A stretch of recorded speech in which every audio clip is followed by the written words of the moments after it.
लाभलेले माननीय केन लांडे सर संस्थापक एकलव्य सेना खिल्लार तसेच उपस्थित प्राध्यापक डॉक्टर विशाली गेडा सामाजिक कार्यकर्त्या गोंदिया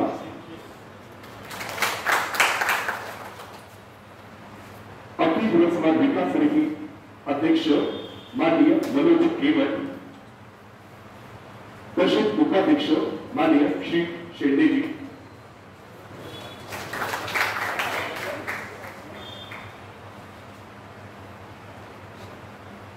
आपल्या सर्वांना विनंती की आपण आपलं स्थान ग्रहण करावं।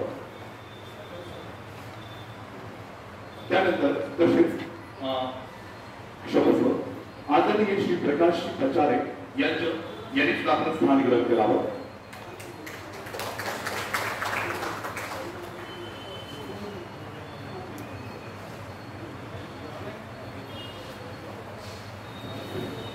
तर आपण यांचं करूया स्वागतासाठी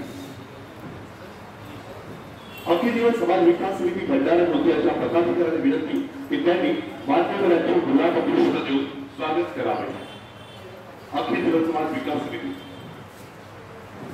च्या पदाधिकाऱ्यांना विनंती की त्यांनी मान्यवरांचे स्वागत करावे। आम्ही एक सामूहिक स्वागताचा कार्यक्रम आयोजित केला आहे जेणेकरून वेळेची बचत होईल।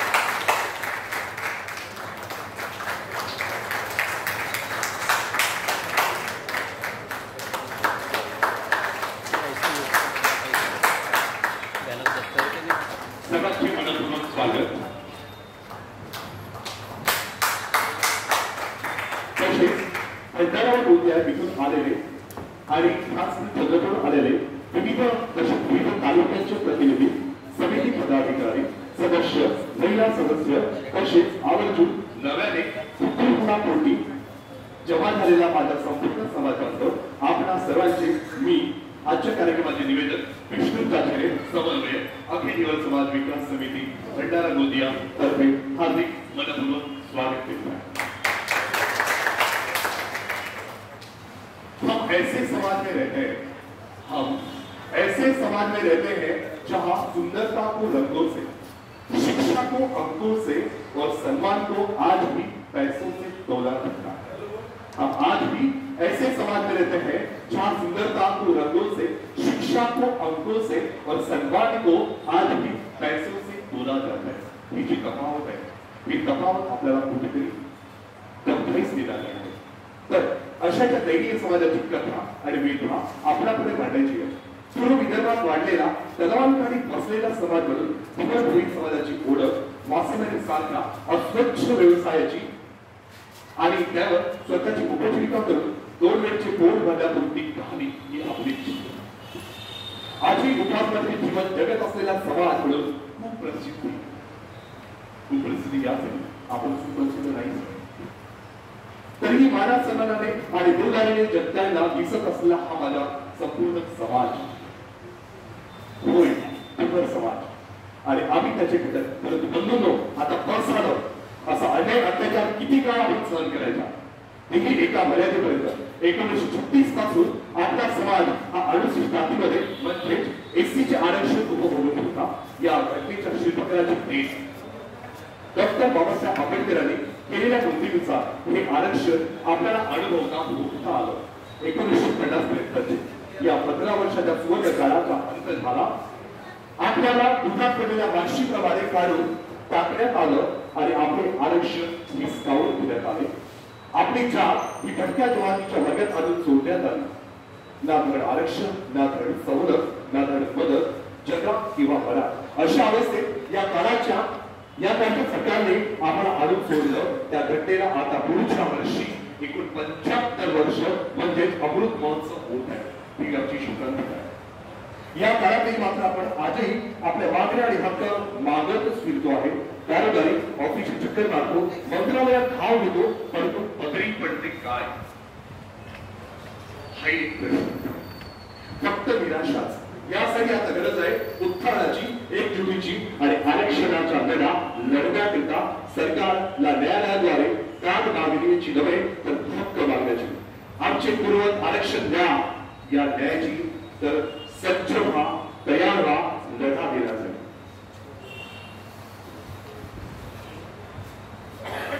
केवळ मीच माझे आयुष्य बदलू शकतो, केवळ मीच माझे आयुष्य बदलू शकतो, कारण माझ्यासाठी कोणीच काहीच करू शकत नाही.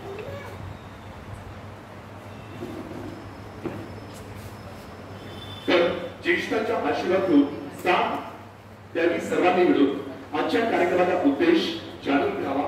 प्रास्ताविकेतून कार्यक्रमाचे प्रास्ताविक सादर करण्यासाठी मी आमंत्रित करतो आहे माननीय डॉक्टर माधवन मानकर सर यांना.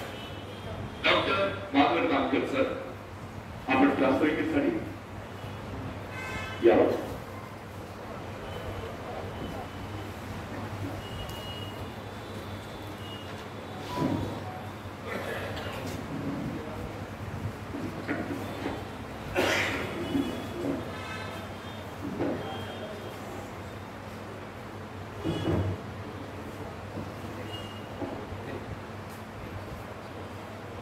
भारतीय अर्थव्यवस्थेला छत्रपती शाहू महाराज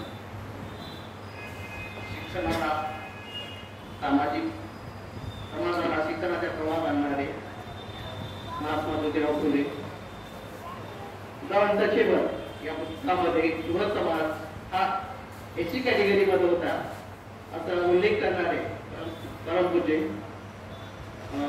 बाबासाहेब आंबेडकर आपल्या महर्षी जगरामजी बर्वे यांना प्रथम सेवा वंदन. आदरणीय मंच तसेच उपस्थित बंधू आणि भगिनी, आज आरक्षण समिती अखिल युवा समाज विकास समितीच्या माध्यमाने आरक्षण संवाद महासभा हा कार्यक्रम इथे आयोजित केलेला आहे. ही समिती कशी स्थापन झाली याबद्दल मी थोडक्यात विवेचन करणार आहे. विवेचन असं आहे, मी 2019 मी इथे 2016 ला आलो, परंतु 2019 मध्ये आम्ही फक्त 6 आणि 7 लोक इथे एक छोटीशी सभा घेतली. त्यामध्ये जनार्दनजी खेडकर सर होते, मधुदाजी भाऊ होते, म्हणून शेवट होते समितीचे अध्यक्ष या लोकांना. परंतु तेव्हा आमचा काही उद्देश नव्हता. आमचा समाज उद्देश एकच होता की आमचा समाज हा कुठे आहे, कुठे पुस्तक पडलेला आहे, ना कुठल्याही प्रवाहात आहे, नाही कुठल्याही सामाजिक चळवळीत आहे, राजकीय चळवळीत मुळीच नाही. मग करायचं काय, या समाजाला प्रवास आणायचं कसं, हे असे आमच्या चर्चा चालत राहिल्या. त्याच्यानंतर 22 जून 2020 ला आम्ही इथं आपण विसापूर भंडारा इथे एक छोटीशी सभा घेतली. त्यामध्ये साहित्यिक माणिकजी गेडाम सर होते, मनोहर योके होते आणि बरीच मंडळी होती. तशी 10-15 मंडळी होती, अजून शेंडे सर पण होते. त्यामध्ये मला एक थोडासा मनोहर भाऊ लोकेंनी जे म्हटलं, तुम्ही जे म्हणता की आम्हाला एससी मध्ये आरक्षण हवं आहे, परंतु एससी मध्ये आरक्षण मिळवण्यासाठी आम्ही त्यांच्या प्रतिस्पर्धेनं तडजोड करणार की काय, असं त्यांनी संभव निर्माण केला. डॉक्टर नांदे सर कृपया आपण त्यांनी असा एक प्रश्न निर्माण केला होता की आपण एससी मध्ये येऊ किंवा तसा काही असा उद्देश नव्हता की आम्ही एसटी मध्ये जावं की एससी मध्ये जावं, परंतु आम्हाला असं वाटत होतं की आपण एससी मध्ये जावं. पण त्यांना असं वाटत होतं की एससी मध्ये आपण त्यांच्याशी स्पर्धा करणार काय, हा त्यांच्यामधला एक प्रश्न होता. मला ते आठवत त्याच्यानंतर कोविडच्या प्रकारावर उपस्थित झाला. त्या काळामध्ये करावं काय अशी परिस्थिती निर्माण झाली. त्या काळामध्ये श्री मनोजी केवळ समितीचे अध्यक्ष यांच्या मनामध्ये कल्पना आली आणि त्यांनी आरक्षण संवाद समिती ही समिती स्थापन झाली. आणि त्याच्यानंतर आरक्षण संवाद हा एक व्हॉट्सअप ग्रुप तयार केला आणि त्या व्हॉट्सअप ग्रुप तर्फे आम्ही 36 एपिसोड घेतले. त्यामध्ये महाराष्ट्रातीलच नव्हे तर इतर राज्यामध्ये जे आपले तत्वज्ञानी उच्च शिक्षित किंवा वैचारिक मंडळ होते त्यांच्यातर्फे आम्ही एक विषय घेऊन त्यांना तो विषय देत होतो. आणि अशा तऱ्हेनं 36 एपिसोड आम्ही 36 दिवस राबवले. आणि त्याच माध्यमाला आम्हाला आमच्या महाराष्ट्रातीलच नव्हे तर इतर राष्ट्रामध्ये वैचारिक विचारवंत लोक किती आहेत, उच्च शिक्षित किती आहेत यांची आम्हाला एक कल्पना आली आणि आम्हाला त्यांचा अभ्यास झाला. त्याच्यानंतर 22 जून 2020 ला 22 जून 2021 ला एक सभा झाली गोविंदजी पटेल यांच्या घरी. आणि तिथे आमचे प्राध्यापक दुधपचारे सर आजच्या कार्यक्रमाचे मार्गदर्शक आहेत, प्राचार्य दुधपचारे सर यांनी थोडासा डाटा आणला आणि त्या डाटामध्ये काही कागदपत्र नव्हते. त्यांचं म्हणणं असं होतं त्यांच्या अभ्यासाअंती की आपला समाज हा पूर्वी एससी संवर्गामध्ये होता आणि त्यांच्या डॉक्युमेंटरी त्यांनी सोबत आणली होती. त्यांनी आम्हाला सगळं समजावून सांगितलं त्यावेळी. तेव्हा आम्ही तर अचंबितच झालो की 72-73 वर्षानंतर आम्हाला माहीत झालं की आम्ही एससी संवर्गात होतो, एससी कॅटेगरीमध्ये होतो आणि आम्हाला अजूनपर्यंत माहिती नाही की ती मोठी शोकांतिका आहे. खरंच आमची पायाखाली जमीन बसवली आणि आम्हाला वाटायला लागला की जर त्या काळामध्ये जर आम्ही एससी मध्ये असतो तर आपला समाज हा आजपर्यंत कुठे गेला असता. राजकीय चळवळीमध्ये वरती असतात, सामाजिक चळवळीमध्ये असतात, परंतु शैक्षणिक आणि नोकऱ्यामध्ये त्याचा लाभ मिळाला असता आणि त्या लाभामधून आपला समाज आज ज्या दारिद्र्यात सुखद पडलेला आहे त्या दारिद्र्यात नसता. जर परिस्थिती नसती तर अभ्यासच नव्हता. त्याच्या अभ्यासाअंती आम्हाला माहीत झाला आणि मग आम्ही काय करायचं हा विचार करत असताना निवेदन करायचं, पण कसं करायचं. निवेदन करण्याच्या प्रक्रियेमध्ये आमची समिती लागली. समिती निर्माण झालेली नव्हती, फक्त आम्ही 4-5 लोक निवेदन तयार करायला लागलो. त्याचा एव्हिडन्स निर्माण करण्याचा प्रयत्न केलो की एव्हिडन्स काय आहे तत्कालीन आणि वर्तमान काळामध्ये. मग पुणे आदिवासीमध्ये काय आमची म्हणजे वंशाला परंपरागत काय आमचे व्यवसाय काय आहे याचा शोध घ्यायला लागलो. देवळीमध्ये गेलो. देवळीमधील सासवडी आहे, चिचखेड आहे, इथे जाऊन आम्ही त्याचा अभ्यास केलो. अभ्यास आमची असं आढळून आलं की आमचा आजही समाज दुःखद पाळत जातो. त्यांच्या खुड्या असतात तिथं ते दुसरं टाकतात ते निवास, त्यांच्या निवासाला खुड्या म्हणतात. तिथे आम्हाला प्रथम तिथं माहीत झालं की त्यांना खुड्या म्हणतात. अशा प्रकारे आम्ही देवळीला गेलो, पाचुंबीला गेलो, मोहाडीला गेलो आणि सगळे एव्हिडन्स तयार केलो. आम्ही जे आम्हाला डॉक्युमेंटरीला लागणारे होते ते एव्हिडन्स आम्ही तयार केल्यानंतर आमच्या निवेदनाची प्रक्रिया जवळपास पूर्ण झाली. परंतु निवेदनाची प्रक्रिया झाल्यानंतर आता हे निवेदन आपण द्यायचं कसं हा प्रश्न निर्माण झाला होता सगळ्यांच्या मनात. तेव्हा मग आम्ही ऑनलाईन मीटिंग मध्ये असं ठरलं सर्वांनी की अखिल विकास समिती स्थापना करायची. तिला एक चॅरिटी कमिशन मध्ये रजिस्ट्री मिळवायची आणि त्याच्या थ्रू आपल्याला हे रजिस्ट्रेशनचं जे कागदपत्र व्यवहार करायचा आहे त्याच्या थ्रू करायचं आणि आपण 2023ला रजिस्ट्रीचे आपण काम पूर्ण केलं आणि त्याच्या अंतर्गत आपण सगळे जे डॉक्युमेंटरी आहे ते त्याच्या अंतर्गत सगळं आम्ही ते करत आहोत. एवढंच त्याच्यामुळे आपल्याला भिवड समाज त्याच्यानंतर भिवड समाजाला समाजप्रवाहात आणण्यासाठी हा एक मोठा आंदोलन आहे. हे उभारायचं कसं हे आमच्या पुढे एक खूप मोठा आव्हान होता. आव्हान केल्यासाठीच आम्ही हे सगळे जे तालुके आहेत भंडारा आणि गोंदियामध्ये ते तालुके आम्ही कनेक्ट केले आणि कनेक्ट केल्यानंतर प्रत्येक जे कनेक्ट मध्ये आहे त्यात आम्ही ऍड केलं आणि अशा प्रकारे तो आपला समूह हळूहळू जो समाज प्रवाहात येत आहे, चळवळीमध्ये येत आहे, तो समाज आज जमला आहे. आपल्या सर्वांचे आपण स्वागत करतो आणि मी माझ्या प्रस्तावित तिथे समजू. जय हिंद, जय भारत.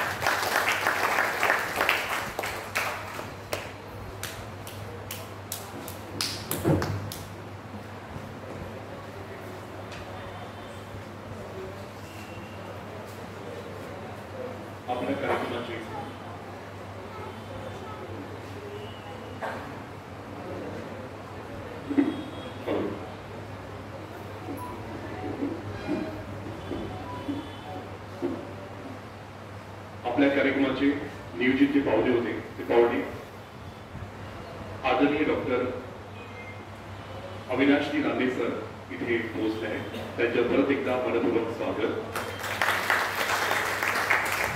तर आत्ताच आपण प्रास्ताविकेद्वारे समिती आणि समितीची स्थापना आणि उद्देश ह्या संपूर्ण बाबींचा एक थोडक्यात आपण एक आढावा आपण घेतला. यानंतर आता सामाजिक आरक्षण या लढ्याविषयी सविस्तर आपण जाणून घेऊया. तर त्यासाठी प्राध्यापक डॉक्टर दिशा गेडांताई यांना मी इथे आमंत्रित करतोय की त्यांनी आपलं मार्गदर्शन करून समाज बांधवांना आरक्षणाची गरज व महत्व विशद करा.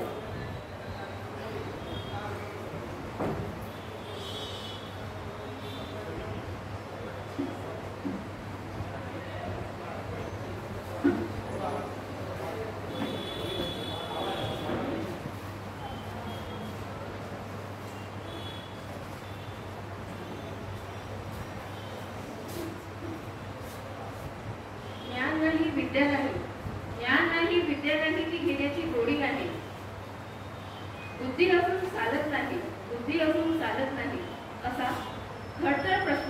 समाजासमोर मांडणारे फुले दाम्पत्य, प्रज्ञासूर्य डॉक्टर बाबासाहेब आंबेडकर, आरक्षणाचे जनक राजर्षी शाहू महाराज आणि समस्त महामानव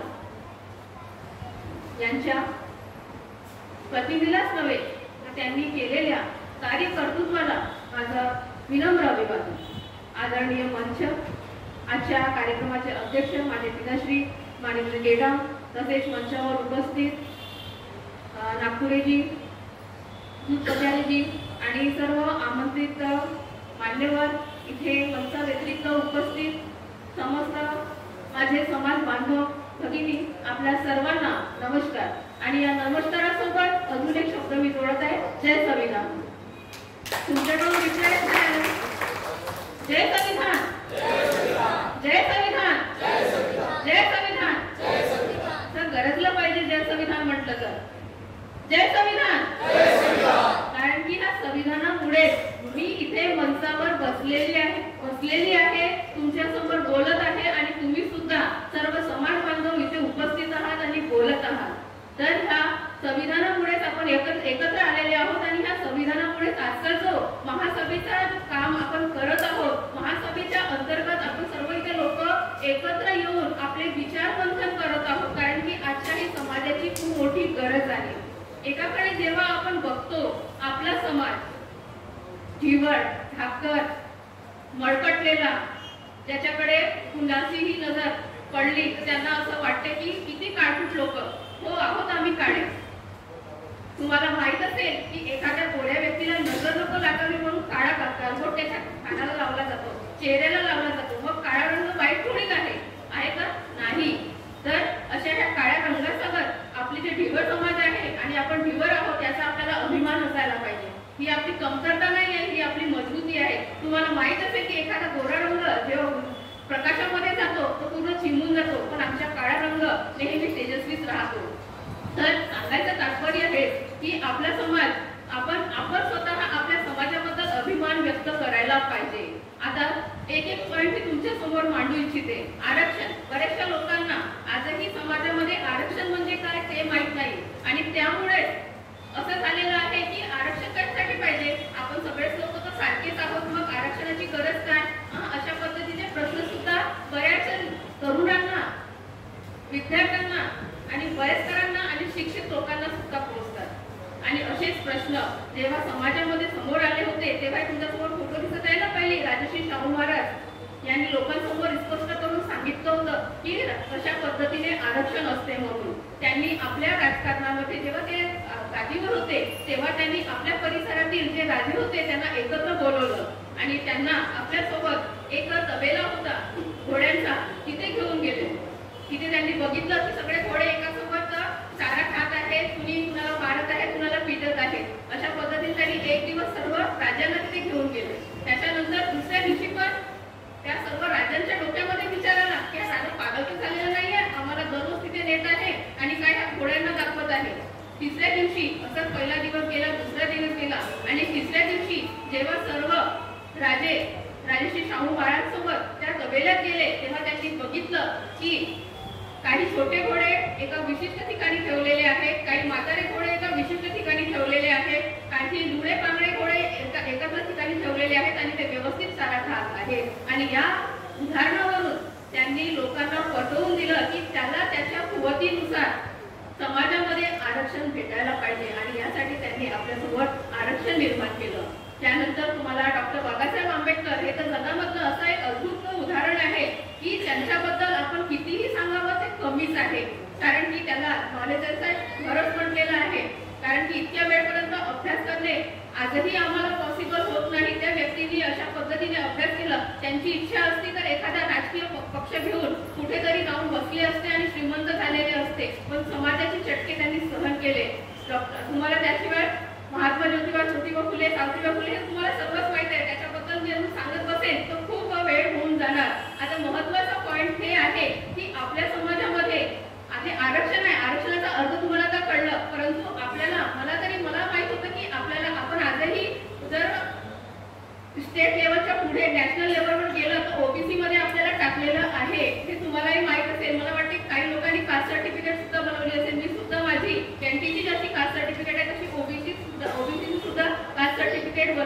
आहे. जेव्हा आपण वेगवेगळ्या परीक्षा देतो त्याच्यामध्ये खास करून तुम्हाला माहित असेल की आपल्या प्राध्यापक वर्गामध्ये नेट सेटच्या परीक्षा होतात. तशाच पद्धतीने JEE ची परीक्षा होते, तशाचप्रमाणे नीटची परीक्षा होते. ह्या परीक्षेमध्ये जेव्हा रिझल्ट लागला जातो तेव्हा तिच्यामध्ये आपले विद्यार्थी दिसतच नाही, NT वाले दिसतच नाही. एखादा बाय चान्सली दिसून जातो आणि बाकी हुशार असूनही आमचे विद्यार्थी तिथपर्यंत पोहोचत नाही. ही मोठी शोकांतिका आहे. मी गोंदियामध्ये एक सर्व समाज विचार महोत्सव समितीची अध्यक्ष आहे. जेव्हा मी सर्व समाजाच्या याच्यामध्ये बाहेर जाते तेव्हा माझा संपर्क आला ST कॅटेगरीशी, हे आपण गोंड गोवारी म्हणतो. तेव्हा त्यांच्याशी असं चर्चा करताना मी त्यांच्याशी बोलायला लागली तेव्हा त्यांनी म्हटलं की हे गोवारी लोक कशाला आमच्या आरक्षणामध्ये पुढाकार घेत आहेत माहित नाही, आमचा ST आरक्षण कमी व्हायला लागलेलं आहे. अशा प्रकारचा मतभेद त्यांच्यामध्ये दिसला.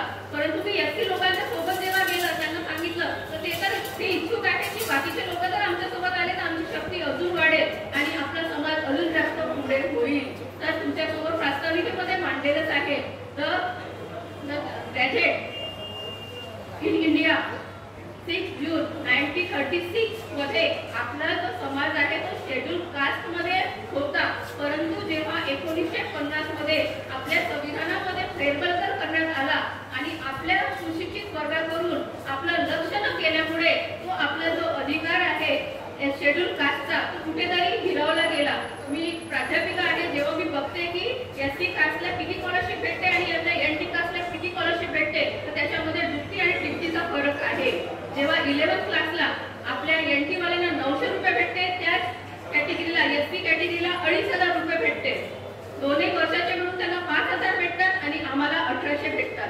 तर हा अंतर बघा. आणि आपल्या समाज काही एवढा पुढारलेला नाही आहे की आपल्या शिक्षणामध्ये एवढा पैसा इन्व्हेस्ट करू शकेल. याशिवाय जेव्हा हॉस्टेलची वेळ येते, हॉस्टेलमध्ये सुद्धा जेव्हा मी निरीक्षण केलं आमच्या गोंदियामध्ये हॉस्टेल आहे तर 1 किंवा 2 जागा आपल्या समाजासाठी असते आणि त्याच्यामध्ये पण NT मध्ये NTC, NTD, NTP यांच्यामध्ये मतभेद होत असतो आणि मग कुणाला तरी एकाला ती सीट भेटत असते आणि आमचा हुशार विद्यार्थी पैशाच्या अभावामुळे गावामध्येच राहून जातो. ही आपली अवस्था आहे आणि याकरता आपल्याला लढायचं आहे आणि या लढ्यामध्ये एकट्याने चालणार नाही. अजून ती मोठी जबाबदारी म्हणजे आपल्या सुशिक्षित वर्गाची आहे. कारण की आज असं झालेलं आहे जसं गरीब अमीर असतो, काळा गोरा असतो तसं आमच्या समाजामध्ये पण निर्माण झालेला आहे. नोकरीपेक्षा व्यक्ती असेल तो सर्वांना जास्त स्टँडर्ड समजायला लागलेला आहे. त्याच्याकडे गाडी असेल, घर असेल तो जास्त स्टँडर्ड समजायला लागले आणि काही झोपडपट्टीतला आपला समाज बांधव आहे तो गरीब आहे म्हणून हे सुद्धा 2 पार्ट झालेले आहेत. तर हे 2ही पार्ट आपल्याला जोडायचे आहे.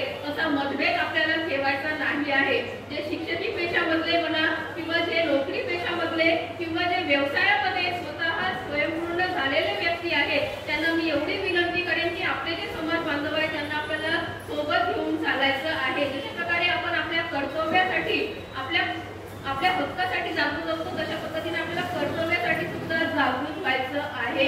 आपल्याकडे आपला पोट भरला म्हणून चालणार नाही. तर माझा भाऊ, माझी बहीण उपाशी आहे तर तिला सुद्धा मदत करण्याची जी हिंमत आहे आणि आपली जी मानसिकता आहे ती आपल्या मनात असायला पाहिजे आणि यातूनच आपल्याला जे आरक्षण प्राप्त करायचं आपल्या शेड्यूल कास्टचा ते आपल्याला पूर्ण बळ लावून करायचं आहे. आणि अशी मानसिकता ठेवायची नाही आहे कारण की बऱ्याचशा लोकांना असं डोक्यामध्ये आहे की आम्ही कशाला SC कॅटेगरी मध्ये जाऊ, आम्ही कशाला जय भीम बोलू, आम्ही कशाला डॉक्टर बाबासाहेब आंबेडकर यांचं ऐकू, डॉक्टर बाबासाहेब आंबेडकरांनी आमच्यासाठी काय केलेलं आहे. अशा प्रकारचे मतभेद, अशा प्रकारचे किडे जे आहेत ते आपल्या डोक्यात आहेत आणि ते आपल्याला काढून घ्यायचे आहेत. कारण की आपल्याला आपल्या समाजाला परिपूर्ण करण्यासाठी आपल्याला आपल्या हक्कासाठी भांडावं लागेल, झगडावं लागेल आणि तेव्हाच आपला अधिकार भेटेल.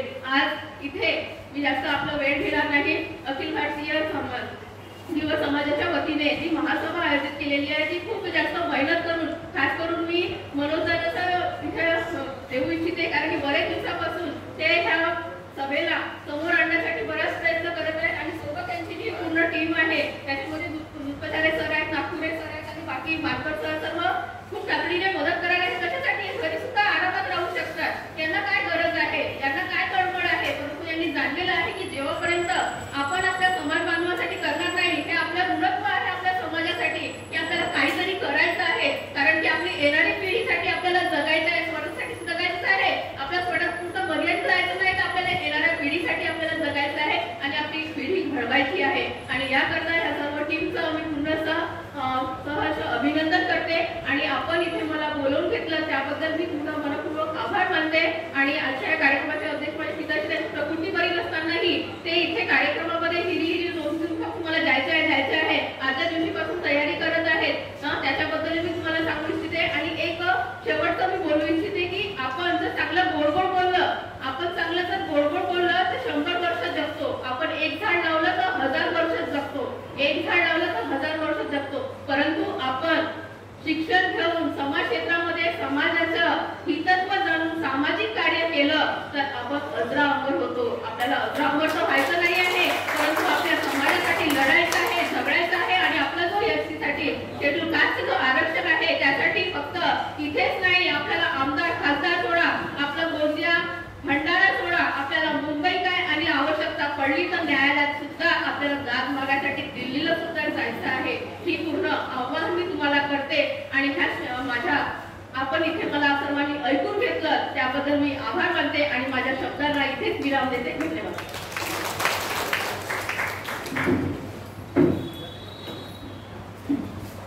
धन्यवाद ताई.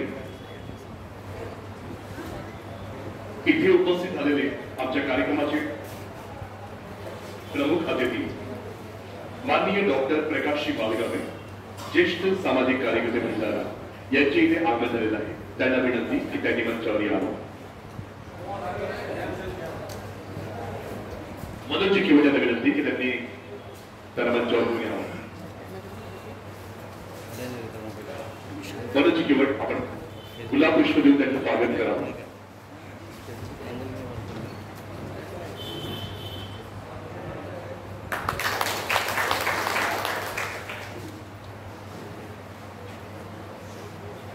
तर विचारपीठ हा हळूहळू वाढत आहे.